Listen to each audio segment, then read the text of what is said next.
Also, and it reads, "But I say unto you which hate, love your enemies, do good to them which hate you, bless them that curse you, and pray for them which is spitefully use you." And we will continue to praise the Lord. Glory to the Father, and the Son, and the Holy Spirit. Praise God in the highest. Praise the Lord.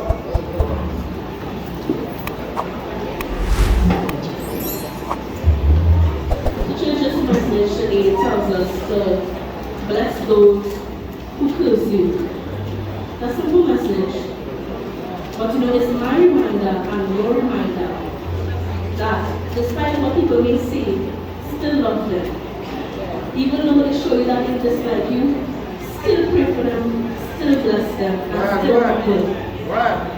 To just sort of context as to where this message comes from, this is when Jesus, just after Jesus chose his 12 disciples, and he went up into the mountain to teach them. And you know, this is where the Beatitudes come from, to go in Matthew 5, we see that same thing. And it's also where verses 27 and 28 comes from, that tells us to love your enemies, do good to them which hate you, bless them that curse you, and pray for them that despitefully use you. Now, this is the part in your walk with Christ that your faith is really tested. This is the part where your ability to be obedient to God is really tested.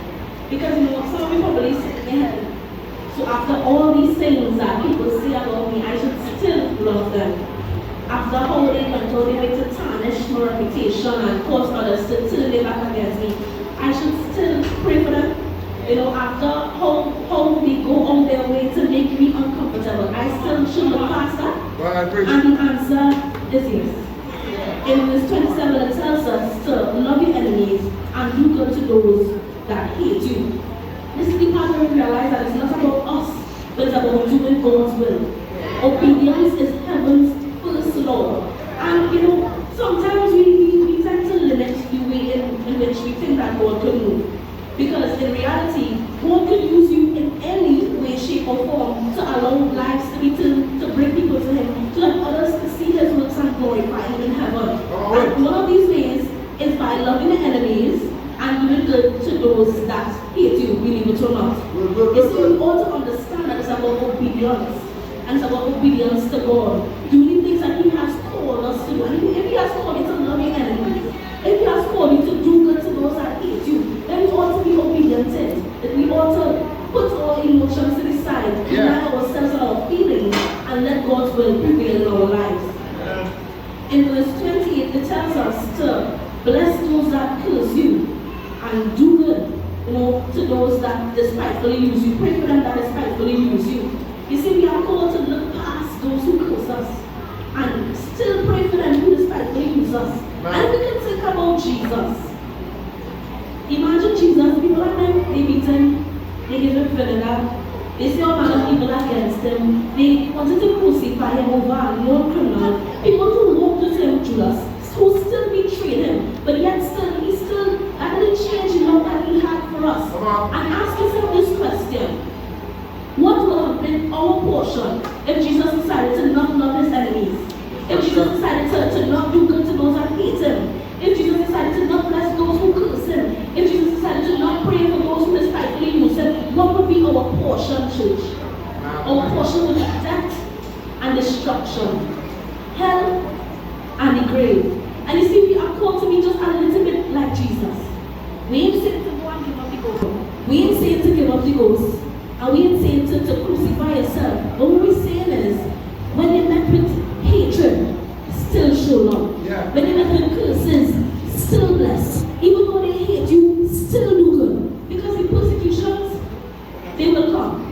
Jesus was persecuted. You think you're better than Jesus? They will persecute you too. Right. But in the midst of that, you have to rejoice and be exceedingly glad, for great is your reward in heaven. Your rewards will come here on earth. So when they hate you and you show up, be glad, because great is your reward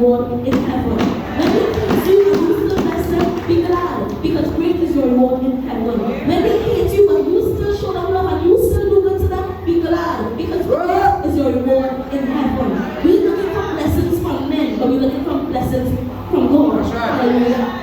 And you know this message, where it stemmed from, is because I have a friend who's going through something similar to this. You know, it's very blatant. And she's also a follower of Christ, but you know, it has reached a point of frustration when it's time to reconsider the godly approach. But I'm going to share to you the advice that I gave her. You see, I told her that the devil understands the characteristics of a child of God even more than you. You see, he understands what we ought to do and what we ought not to do as children of God. And you see, when the enemies come against you, and people dislike you, and they say all manner of people against you, he wants you to gallivant yourself, to get beside yourself, to respond in a certain way. But if God tells us that we ought to love, that we ought to pray for, that we ought to bless, and we ought to do good, then let's not give the devil that satisfaction. You see, all of you listening to God. You understand? He is in charge, and also, I told her that not everything requires a verbal or a physical response. Not everything requires a prayerful response. Everything you have to go out to God for. You see, you don't have to quarrel. You don't have to fight, but you have to pray. You have to direct most people to God.